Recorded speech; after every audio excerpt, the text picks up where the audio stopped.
음바페가 조금 답답해하지 않을까 싶어요. 안녕하세요, 김진짜입니다. 음바페가 무려 10년간 이어진 레알 이적설에 종지부를 찍었습니다. 드디어 갔어요. 자기 어린 시절의 꿈을 이뤄서인지 굉장히 행복해 보이더라고요. 자, 그런데 음바페가 레알에서 지금까지 해온 것처럼 잘할 수 있을까요? 여러 가지 우려의 목소리가 많습니다. 음바페랑 비니시우스랑 포지션 겹치는데 어떡할 거냐? 또 레알은 라리가, 챔스 이미 다 먹은 팀인데 거기다가 음바페 괜히 우겨 넣어가지고 밸런스 다 무너지는 거 아니냐? 이런 걱정들이 아주 많아요. 자, 그래서 오늘은 음바페가 레알에서 과연 어떤 역할을 맡게 될지, 그 중에서 뭐가 가장 어울릴지 그런 얘기들 깔쌈하게 풀어보겠습니다.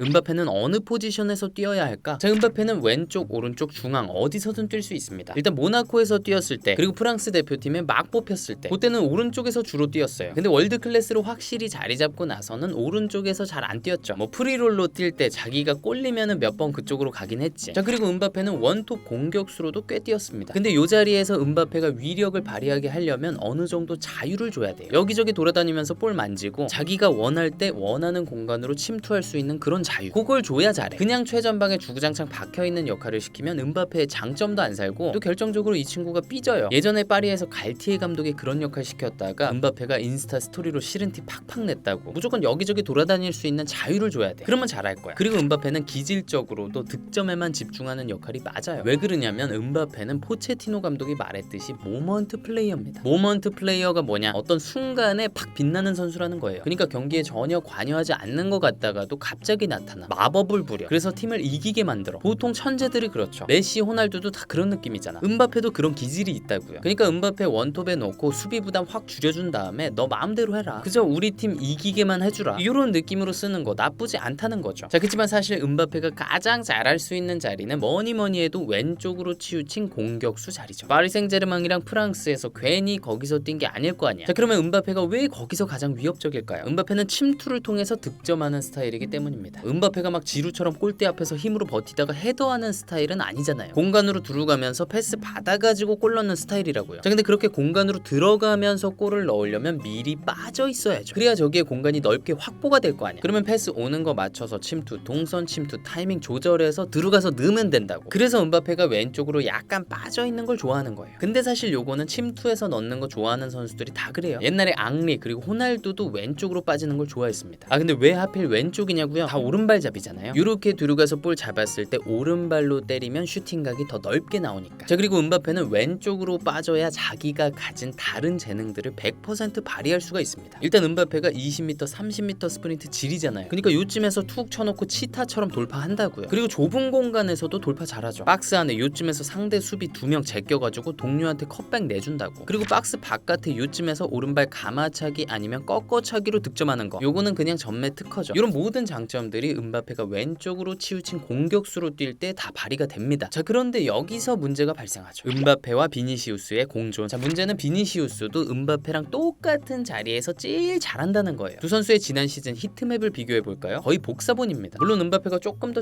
중앙지향적이고 비니시우스가 저 깊은 곳에서 돌파를 더 많이 하긴 해요. 그렇지만 기본적으로 활동 범위가 굉장히 겹친다. 그리고 두 선수가 그 지역에서 잘하는 플레이도 굉장히 비슷합니다. 아까 말씀드렸듯이 긴 거리 돌파, 좁은 공간에서의 돌파 후 컷백, 오른발 가마차기, 이런 툴들이 굉장히 흡사해요. 자, 근데 이 두 선수의 베스트 포지션이 겹친다고 해서 요 둘 중에 한 명만 쓸 수는 없잖아요. 뭐 음바페를 벤치에 앉힐 거야? 그렇다고 비니시우스를 벤치에 앉힐 거야? 아, 말도 안 되지. 지난 시즌에 발롱도르급 활약했는데. 자, 그러면 결국 이 두 선수를 공존시켜야 된다는 건데 해결책이 뭘까요? 제 생각에는 스위칭이 아닐까 싶어요. 그러니까 경기 중에 둘이 자리를 계속 바꾸게 하는 거죠. 뭐 두 선수 다 왼쪽, 오른쪽, 중앙 가리지 않고 다 잘하니까 괜찮을 것 같아요. 그리고 호두리구도 딱히 자리를 가리지 않습니다. 어디서나 잘해. 그러니까 셋이 막 스위칭해도 돼. 자, 그리고 그렇게 막 스위칭을 하다 보면 음바페의 득점력이 쫙 올라갈 수도 있습니다. 왜냐? 음바페가 212 시즌에 리그왕 역사상 한 시즌 최다골, 그리고 한 시즌 최다 어시스트 기록을 갈아치웠거든요. 근데 그때 파리의 공격수 3명이 스위칭을 했습니다. 음바페, 메시, 네이마르가 자유롭게 자리를 바꿔가면서 공격했다고요. 그리고 단순히 자리만 바꾼 게 아니고 서로의 거리를 가깝게 유지했어요. 그 말은 각자가 가지고 있는 재능을 융화시켰다, 합쳤다는 얘기예요. 그러니까 주고 받고 제끼고 찌르고 마무리하고 이 천재들끼리 난리 났다는 거지. 그리고 레알에서 음바페, 비니시우스, 호드리구가 그렇게 못하리란 법이 있나요? 아마 굉장히 잘할걸요? 비니시우스랑 호드리구가 막 그렇게 탐욕적인 캐릭터도 아닐 뿐더러 또 셋업 패스가 굉장히 좋아요. 셋업 패스가 뭐냐? 더 좋은 위치에 있는 동료한테